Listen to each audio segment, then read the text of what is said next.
Boa noite, amigo. Nós recebemos com muito prazer um jovem que está começando a entrar com força total na política, que é Pedro Campos. Ô Pedro, vamos falar primeiro do engenheiro.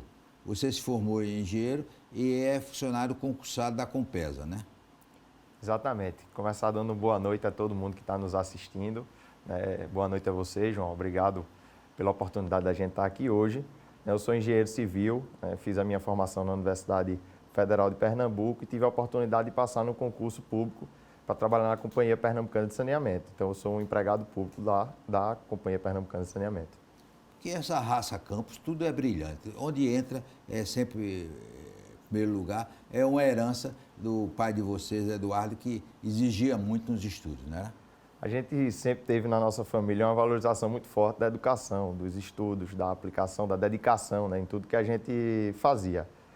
Então, a gente teve a oportunidade de conseguir bons resultados também nos estudos.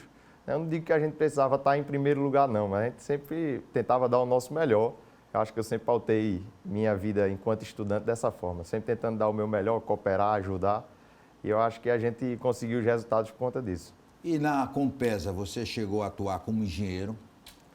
Eu entrei na Compesa na gerência de projetos, pude atuar na estruturação de alguns contratos de performance, eram alguns contratos inovadores, na forma de se contratar, ao invés de você contratar o serviço, era a contratação do resultado. Então, um dos contratos que a gente ajudou a estruturar, ele vai remunerar a empresa contratada pela diminuição das perdas. Então, a cada metro cúbico de água que a empresa fizer não ser perdido por vazamento ou de outras formas, ela vai ser remunerada em cima disso. E a gente espera que a eficiência nos serviços seja muito maior em cima dessa estrutura. E isso acabou me levando lá para a área de inovação e eficiência. Foi quando eu atuei a maior parte do meu período enquanto servidor da Compesa na área de inovação e eficiência. A gente estruturou um núcleo de apoio à gestão da inovação e eu coordenei esse trabalho por cerca de 2 anos na Compesa. E a Compesa lhe emprestou para a Secretaria de Planejamento, foi?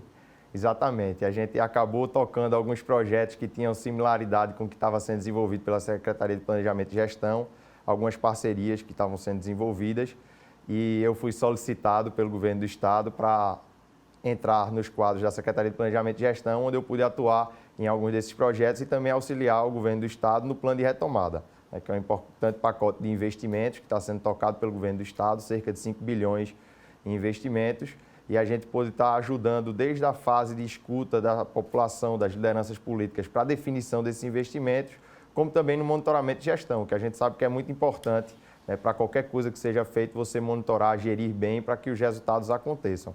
Então, a gente pôde ajudar o governo do Estado de Pernambuco nessa função por meio da gerência de projetos especiais da Secretaria de Planejamento e Gestão do governo. Não venha com modéstia para cá, não. Você foi coordenador desse plano retomada do governo do Estado, né?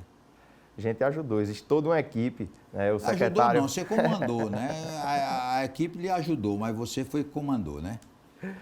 O comando é do governo do Estado, do governador, né? Então, o governador comanda, a gente vai auxiliando junto com toda a equipe, o secretário executivo também da pasta e a gente podendo ajudar, tá indo em loco, acompanhar as obras, podendo também estar discutindo com as lideranças políticas, estar participando dos anúncios que foram feitos e a gente teve uma parcela importante, como todo mundo teve uma parcela, cada um da sua forma, dando uma parcela relevante para a construção desse plano de retomada, que eu acho que é um projeto muito importante, vem sendo muito exitoso, a gente vê muitas obras na rua, a gente vê o Estado de Pernambuco voltar a se transformar num canteiro de obras e eu pude dar a minha parcela de contribuição também. E a decisão de se candidatar a deputado federal? gente... Pressão de todo lado, não foi? Na verdade, eu acho que a maior pressão e a maior motivação para a gente estar colocando na rua uma pré-candidatura a deputado federal é exatamente a gente rodar o Estado de Pernambuco, conhecer o Estado de Pernambuco, saber dos desafios que ainda existem, das dificuldades que o Estado de Pernambuco e o Brasil ainda enfrentam. Então, acho que a maior motivação para essa pré-candidatura é entender essa realidade que ainda tem muito problema e que a gente ainda pode, que a gente tem como ajudar muito, né? E eu acho que o segundo motivador é que a gente é do time dos que acreditam que dá para resolver esses problemas, que dá para a gente sonhar com um Pernambuco melhor, com um Brasil melhor. Juntando esses desafios com esse sonho que a gente tem de ver um Pernambuco melhor, é o que a gente cria esse fermento da esperança, que é o que nos move nesse caminho. E a gente buscando o caminho para poder ajudar, eu sempre vi em casa o exemplo do serviço público, da política bem feita, como um importante caminho para que se faça a transformação da sociedade. Então, isso que nos motivou a adotar essa posição de pré-candidatura a deputado federal, que é hoje o que a gente enxerga como a melhor forma que eu posso estar me colocando à disposição para estar ajudando. Eu sou um servidor público por vocação, tive a oportunidade também de ser concursado, né, na Companhia Pernambucana de Saneamento, e eu tenho certeza que, independente da posição, a gente sempre vai estar para ajudar. E hoje a forma que a gente enxerga para poder estar ajudando é com essa pré-candidatura a deputado federal, ajudando toda a Frente Popular na construção de um Pernambuco e de um Brasil melhor. E lembrando, seu pai, não vamos desistir de Pernambuco, né? Não vamos desistir de Pernambuco, não vamos desistir do Brasil. Eu tenho certeza que muito foi feito, mas que muito ainda tem por fazer, né? E é para isso que a gente vai emprestar nossa juventude, nossa capacidade de juntar as pessoas, nossa capacidade de diálogo, para a gente estar construindo, né, um Pernambuco melhor, um Brasil melhor. Eu, no Retomada, eu tive a oportunidade de visitar, eu acho que mais obra do que toda a minha carreira como estudante e trabalhador da engenharia civil. Mas eu gosto sempre de dizer uma frase que é até de um engenheiro recifense, de Jaime Gurmão, que a obra mais desafiadora e talvez a mais importante é a construção do futuro. Então é essa construção do futuro que a gente quer emprestar a nossa capacidade de trabalho para que, junto com a população pernambucana, a gente possa construir um futuro melhor para o Estado e para o Brasil também. Ô Pedro, você que está andando pelo Estado todo, um grande problema de Pernambuco é água, né? Na sua área, né? Com certeza, ainda é um desafio enorme dentro do Estado de Pernambuco a questão hídrica. A gente tem cerca de 500 mil pernambucanos que vivem em áreas urbanas que ainda não são atendidos pela rede de distribuição de água, né? E a gente tem 60% dos pernambucanos que hoje são atendidos pela rede de distribuição de água que ainda estão em alguma forma de rodízio, né? Quer seja recebendo água uma vez por semana, 2 vezes por semana, uma vez a cada 2 dias. Então, a gente sabe que existem esses 2 grandes desafios em relação ao abastecimento e que o governo vem buscando intensificar os investimentos. Então, do ponto de vista do Retomada, é mais de 1 bilhão, desses 5 bilhões do Retomada, é mais de 1 bilhão que está sendo investido na parte de abastecimento de água e de esgotamento sanitário. E é um desafio enorme. A gente tem várias áreas onde houve uma expansão grande nos últimos anos devido a investimentos. Então, a gente pode falar aqui, por exemplo, de cidades como Goiânia, a gente pode falar de uma cidade como Carpina, que depois da duplicação da 408, né, teve uma expansão muito grande de população e que, infelizmente, os investimentos não conseguiram acompanhar a expansão e a pujança de alguns desses municípios. Então, a gente fica com um déficit dentro da questão do abastecimento de água que precisa ser encarado com mais investimentos, com investimentos que acompanham o dinamismo do Estado de Pernambuco, e isso vai ser feito. Existe um planejamento de médio e longo prazo que está sendo cumprido, monitorado, né, para que a gente consiga chegar ao dia onde todos os pernambucanos vão ter, primeiro, o acesso à água, né? Primeiro, o cano chegando na frente da sua casa e, segundo, mas não menos importante, a água chegando 24 horas por dia, 7 dias por semana. É esse o sonho, essa luta que a gente também vai poder estar abraçando. Ô Pedro, Pernambuco viveu uma fase no seu pai, principalmente de Suape, em que não faltava emprego para o pernambucano, né? E hoje, depois dessas crises todas, outro grave problema do pernambucano é o desemprego. A gente vê no Brasil todo, né, e é um cenário que também se repete em alguns países do mundo, a dificuldade do emprego depois da crise sanitária que a gente viveu. Então, a gente viveu uma crise sanitária que foi muito severa, onde a gente perdeu várias vidas e onde se teve que tomar decisões duras, né, mas decisões que eram importantes naquele momento, né? E Pernambuco pôde ser o segundo estado com a menor mortalidade da Covid devido a essas decisões. A gente enfrenta hoje, né, um reflexo do que foi essa crise sanitária, que é uma crise econômica, né, que tem sido dificultada também pela forma como o governo federal encara essa situação, mas que a gente sabe que, na prática, todo o Brasil vive e enfrenta essa dificuldade e que o governo do estado de Pernambuco vem buscando caminhos para se encarar isso. Então, o plano de retomada, por exemplo, é um importante passo que foi dado, né? A expectativa é investir 5 bilhões, gerar 130 mil empregos, e esses empregos não são gerados apenas diretamente. Eu gosto de contar uma história que foi uma obra aqui do Retomada no Recife, de uma extensão de rede de água, uma população que não tinha rede de água na sua casa, e que eu conheci lá a dona Lene, que quando a obra começou, ela estava desempregada, e ela não foi empregada pela obra, ela viu na obra uma oportunidade para servir almoço. Então, ela começou servindo almoço para aquelas pessoas que estavam trabalhando na obra, viu que na região tinha ainda uma carência também de outras pessoas que precisavam desse serviço né, desse produto aí do almoço que ela fazia, a obra terminou e hoje ela continua gerando renda e colocando a comida na mesa dela por meio dos almoços que ela vende. Então, o plano de retomada também é uma forma de se encarar essa dificuldade do emprego por meio dos empregos que vão ser gerados diretamente e por meio também do dinamismo da economia que é gerado quando você faz um plano de investimento desse porte, desse tamanho. E você já comeu o prato feito por ela? É gostoso? Não tive a oportunidade. Ainda não? Não tive a oportunidade, mas a gente vai poder ver outro dia para passar lá na comunidade da Sementeira para comer o almoço de Dona Lene também, que eu estou até fazendo a propaganda dela aqui. Então a próxima vez que Pedro for lá, ele vai comer o almoço. Ô Pedro, também eu acho que você leva um peso muito grande, uma responsabilidade, que é defender o legado de Eduardo Campos, um dos maiores governadores da história de Pernambuco, que todo mundo lembra com muita saudade, com muito respeito. Isso é um peso, né? Responsabilidade enorme, né? É uma responsabilidade enorme, mas é uma responsabilidade que é dividida, né? Com todo esse conjunto político que ajudou Eduardo, muitas pessoas que trabalharam ao lado dele, que carregam essa bandeira de fazer a política ouvindo as pessoas, construindo de maneira coletiva um projeto para o estado de Pernambuco, um projeto para o Brasil. E eu tenho certeza que a gente tem a oportunidade de estar dividindo essa responsabilidade, não só com o João, com o Danilo, né, com o Paulo, com o Geraldo, com várias pessoas que compõem essa frente política, né, e vários pernambucanos que continuam acreditando e sonhando que o nosso Pernambuco pode ser melhor, que o Brasil pode ser melhor, e cada um deles carrega um pedacinho desse legado e dessa responsabilidade de representar Eduardo. Você já esteve em quantos municípios do estado?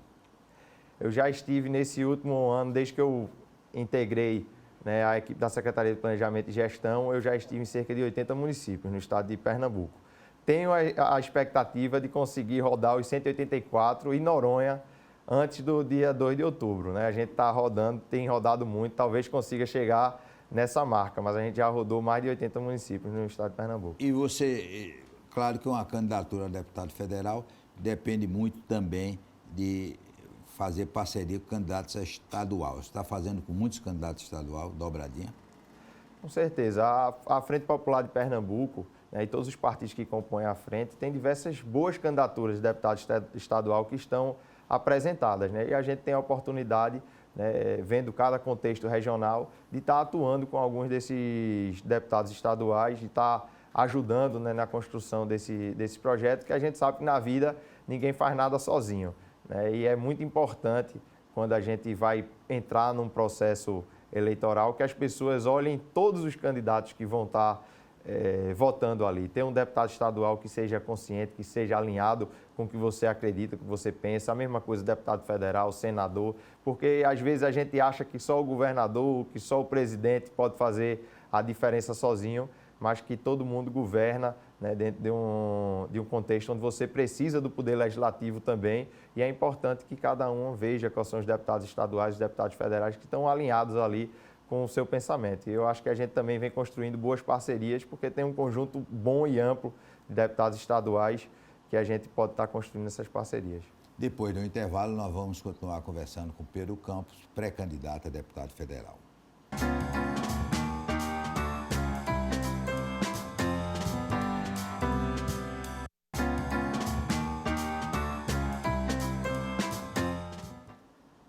Pedro Campos, eu brigo com o seu irmão João dizendo que você está falando melhor do que ele. Você está dando um show nos palanques. De onde vem essa coisa de ser um grande orador?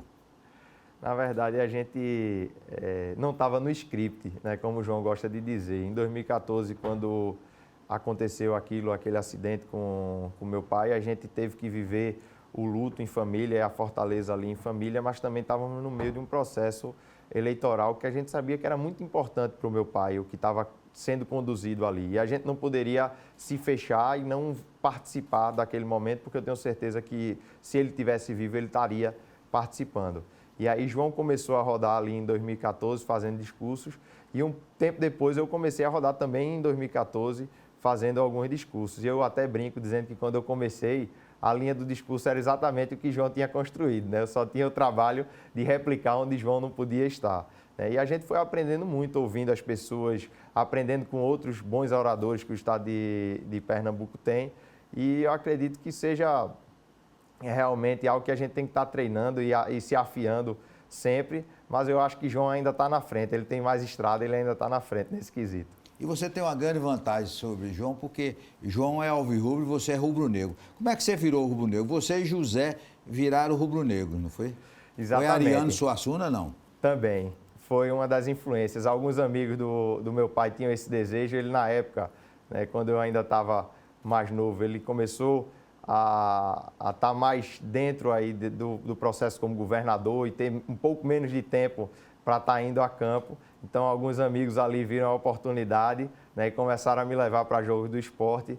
Ariano, a família de Ariano também, alguns filhos, netos de Ariano também, sempre nos acompanharam em jogo de futebol. Terminei virando rubro-negro. Aí, quando eu virei rubro-negro, eu fiz questão também de trazer Zé para o time. Aí, Zé já tem uma participação grande minha. E agora a gente está com o Miguel, que eu já disse a João, se ele bobear, Miguel vai ser do esporte também, viu? Inclusive, Eduardo Campos, quando foi governador, foi a poucas partidas. Ele foi, me parece, com um negócio, a inauguração da Arena, o jogo do Náutico, mas 2 jogos fundamentais do esporte, quando ganhou a Copa do Brasil e quando jogou a Libertadores, Eduardo Campos estava lá. Estava sim. Eu estava, inclusive, junto com ele e junto com o Ariano também. Eu acho que foi até uma história boa, né, que aconteceu. Ele, naquele tempo, quando o Sport estava na final da Copa do Brasil, ele sabia que era importante, ele como governador, né, e como um torcedor pelo estado de Pernambuco, que a gente sempre foi também, de acreditar que onde o estado de Pernambuco está, independente se é o Santa Cruz, se é o Náutico, se é o Sport, a gente tem que estar sempre torcendo pelo nosso estado, se é o Salgueiro também, que já nos deu muitas alegrias. Então ele viu ali a necessidade de ir, de acompanhar, de estar lá junto, e ele fez questão de chamar um grande rubro-negro, que era Ariano, para poder chegar no estádio junto com ele, porque ele sabia que chegando do lado de Ariano, todo mundo ia entender que ali era uma torcida 100% a favor do esporte. Eu tive a oportunidade de estar lá, do lado deles dois, do lado de Ariano também, assistindo aquele jogo. É uma coisa que eu levo no meu coração, e eu sempre fui um amante dos esportes, sempre fui uma pessoa que viu ali uma grande oportunidade democrática, de lazer, também de você promover a saúde por meio do esporte. E eu acho que meu pai também via isso, e quando ele tinha a oportunidade, quando ele via que era importante, ele estava lá junto também. Ô Pedro, você, muito jovem, está entrando aí numa campanha que lhe exige demais. O jovem Pedro tem direito a algum lazer? Tem sim, e a gente tem Recém-casado?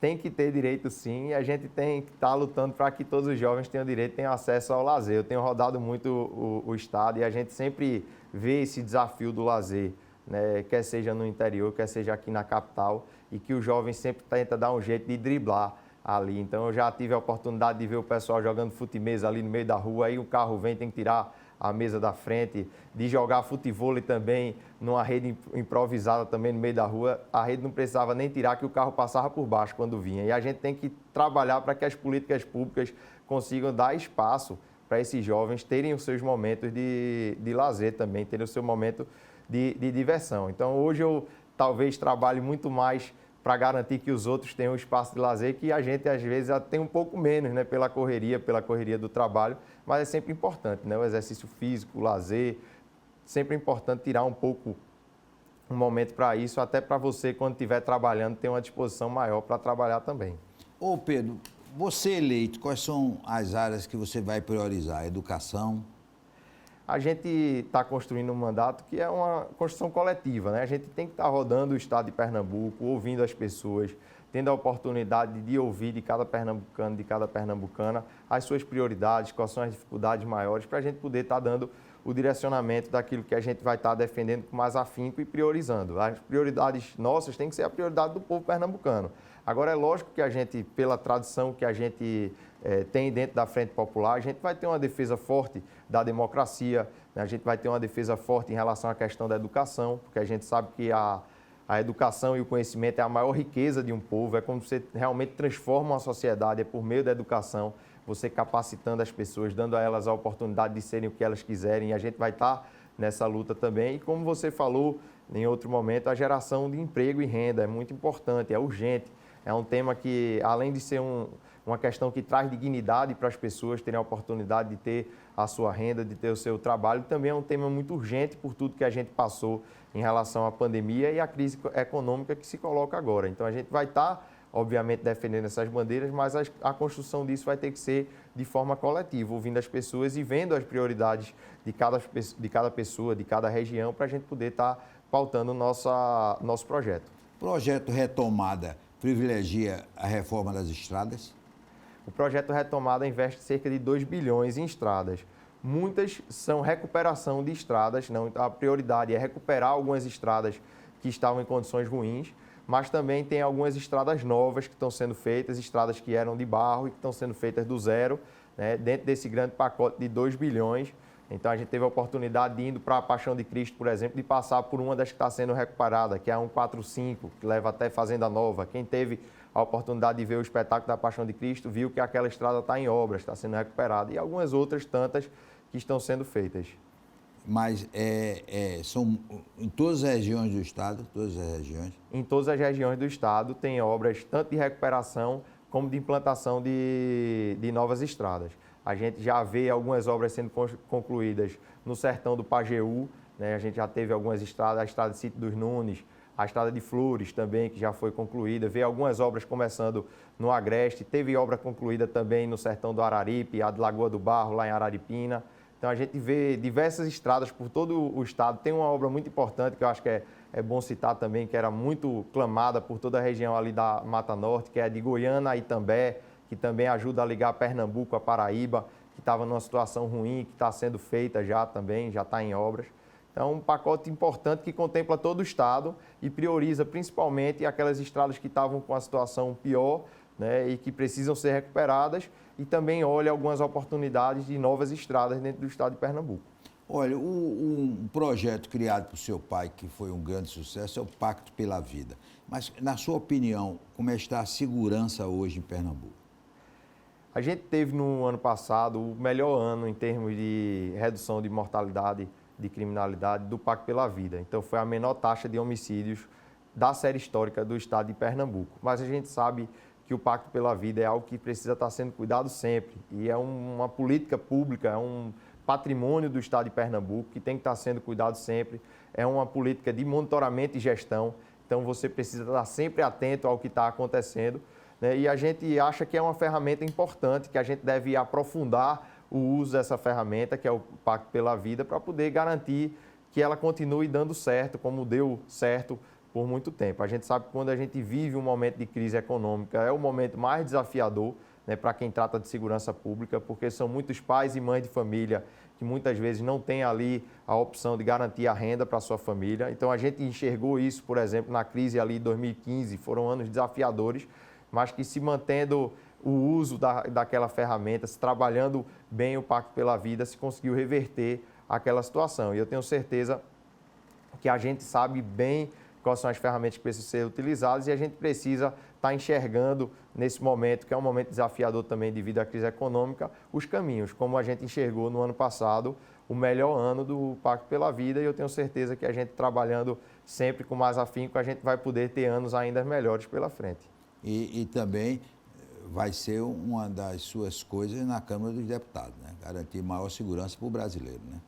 Com certeza, eu acho que são pautas que também são urgentes para a população e a gente precisa estar buscando, dentro das limitações da atuação de um deputado federal, dentro das limitações da atuação do Legislativo, a gente está encontrando caminhos para poder estar se garantindo a segurança dos brasileiros e, inclusive, também está fazendo a discussão dos caminhos que a gente acha que não são os caminhos para garantir a melhor segurança dos brasileiros. A gente viu, por exemplo, o governo federal pautar muito a questão do porte de arma, né? Então, achar que a solução para a segurança dos brasileiros era que cada brasileiro tivesse que andar armado, tentando garantir ali a sua própria segurança. É um caminho que a gente, na verdade, por onde anda e por onde vê e por onde lê de estudos em relação a isso, na verdade, você colocar mais arma na mão da população é você fazer com que os números de crimes com arma de fogo aumentem e não diminuam. Então, a gente também tem que estar atento para buscar encontrar soluções e também para olhar, isso aqui não é solução não, isso aqui vai aumentar o problema.